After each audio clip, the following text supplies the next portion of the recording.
आपाततो अवगता नंदात जात्मनि प्रेप्सा कथम न भवेत। ये आप समझ लीजिए कि जैसा कि कल प्रवचन में हमने बताया था कि आत्मा परम प्रेमास्पद है।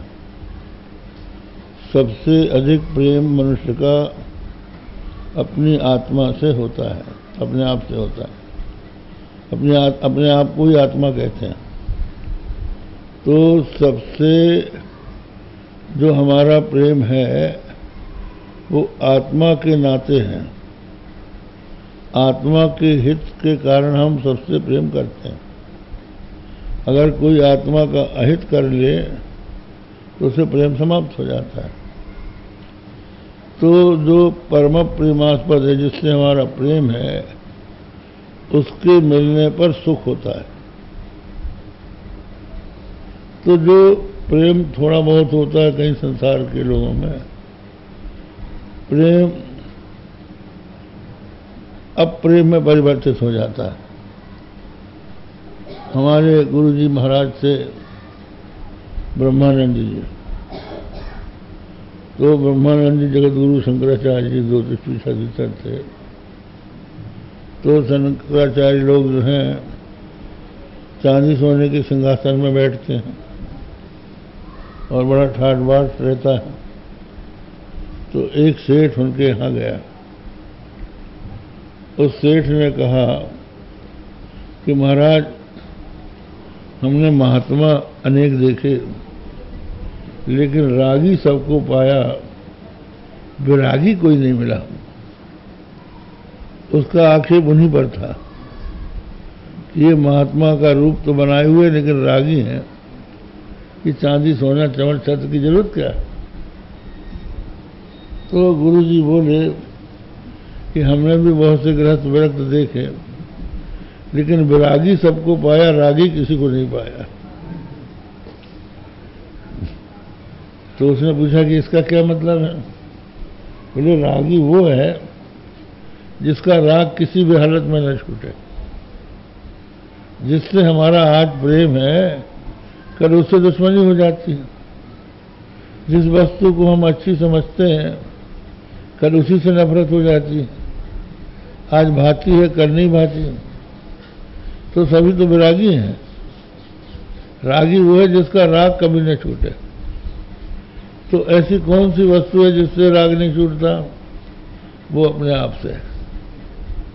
अब आप समझ लीजिए कि आपका कोई मित्र है, स्त्री का पति है और पति की स्त्री, इन दोनों का बड़ा प्रेम होता है आपस में, लेकिन दोनों एक दूसरे से छिपाते हैं। क्यों छिपाते हैं? अपने दुर्गुण छिपा देते हैं। कुछ बात बताने की है और कुछ नहीं।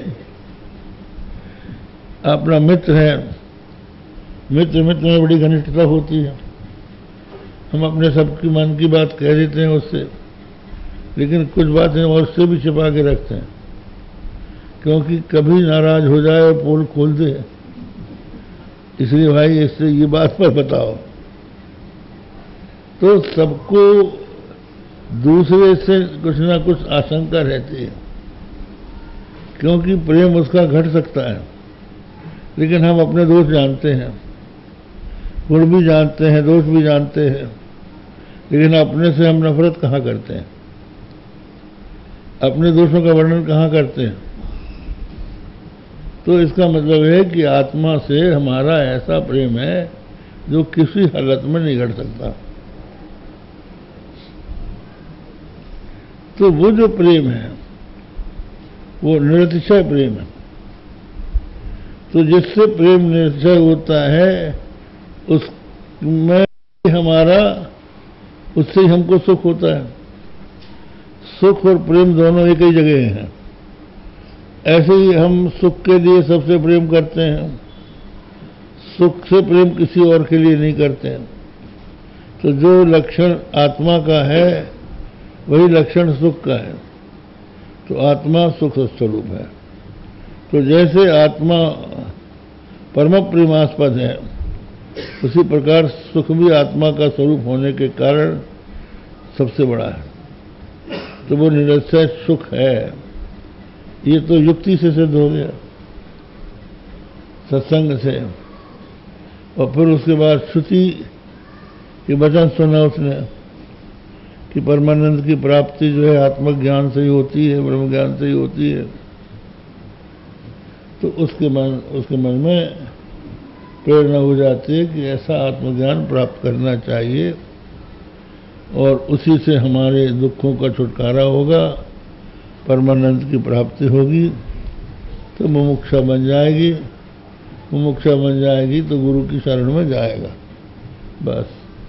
ओम पूर्णमद पूर्णमिदम पूर्णात् पूर्णमुदच्यते पूर्णस्य पूर्णमादाय पूर्णमेवावशिष्यते। ओम शांति शांति शांति।